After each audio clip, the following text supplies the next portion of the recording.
अस्सलामु अलैकुम। आप सबका इस चैनल पर बहुत वेलकम है। आज की तारीख 3 जुमादल उला 1447 हिजरी दिन की। एक फर्ज के बारे में शौहर के भाइयों से पर्दा करना। रसूलुल्लाह ने फरमाया, ना महरम औरतों के पास आने जाने से बचो। एक अंसारी ने अर्ज किया, देवर के बारे में आप क्या फरमाते हैं?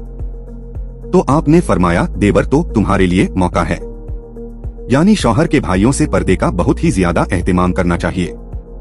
एक सुन्नत के बारे में इशा के बाद 2 रकात नमाज पढ़ना। हजरत अब्दुल्लाह बिन उमर बयान फरमाती हैं कि मैंने रसूलुल्लाह के साथ इशा की फर्ज नमाज के बाद 2 रकात सुन्नत पढ़ी है।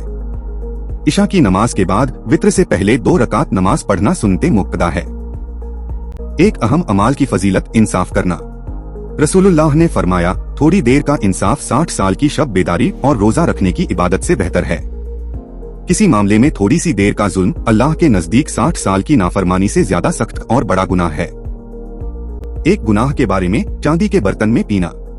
रसूलुल्लाह ने फरमाया, जो चांदी के बर्तन में पानी वगैरह पीते हैं वह अपने पेट में जहन्नम की आग भर रहे हैं।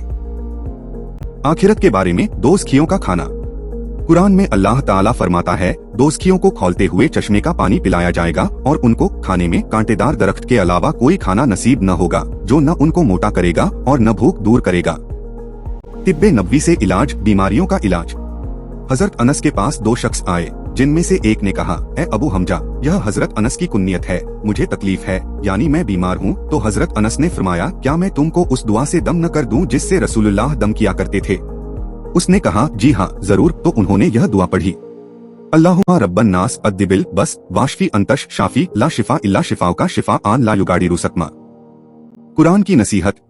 कुरान में अल्लाह ताला फरमाता है, अल्लाह ताला के साथ किसी को शरीक न करो, माँ बाप के साथ अच्छा सलूक करो और तंगदस्ती के खौफ से अपनी औलाद को कत्ल न करो। हम तुमको भी रिस्क देते हैं और उनको भी खुले और छुपे बेहयाई के कामों के करीब न जाओ। इस्लामी तारीख। मस्जिद नबवी की तामीर। हिजरत के बाद रसूलुल्लाह ने सबसे पहले एक मस्जिद की तामीर करवाई जिसको आज मस्जिद नबवी के नाम से जाना जाता है। उसके लिए वही जगह मुंतखब की गई थी जहां हुजूर की ऊँटनी बैठी थी। यह जामिन बनु नज़्जार के 2 यतीम बच्चों की थी जिसको आपने कीमत देकर खरीद लिया था। उसकी तामीर में सहाबाए किराम के साथ आप भी पत्थर उठाते थे। सहाबाए किराम जोश में यह अशार पढ़ते थे और आप भी उनके साथ आवाज मिलाते और पढ़ते, अल्लाह असल उजरत तो आखिरत की उजरत है, अल्लाह अंसारन व मुहाजिरीन पर रहम फरमा। यह मस्जिद इस्लाम की सादगी की सच्ची तस्वीर थी। इस मस्जिद के 3 दरवाजे बनाए गए थे। दरवाजे के दोनों पाए पत्थर के और दीवारें कच्ची ईंट और गारे की बनाई गई थीं। सुतून खजूर के तनों से और छत खजूर की शाखों और पत्तों से तैयार की गई थी। किबले की दीवार से पिछली दीवार तक 100 हाथ की लंबाई थी। यह मस्जिद सिर्फ नमाज अदा करने के लिए ही नहीं बल्कि इस्लामी तालीम के लिए एक दरसगाह और दावत व तबलीग और दुनिया के सारे मसाइल को हल करने के लिए एक मरकज भी थी। इसके इमाम अल्लाह के नबी और इसके नमाजी सहाबाए किराम जैसी मुक़द्दस हस्तियां थीं। आप सबका बहुत शुक्रिया। उम्मीद है आप मेरे साथ जुड़े रहेंगे और मेरे चैनल को अपने दोस्तों और रिश्तेदारों के साथ शेयर करेंगे। खुदा हाफिज। इंशाअल्लाह फिर मिलेंगे।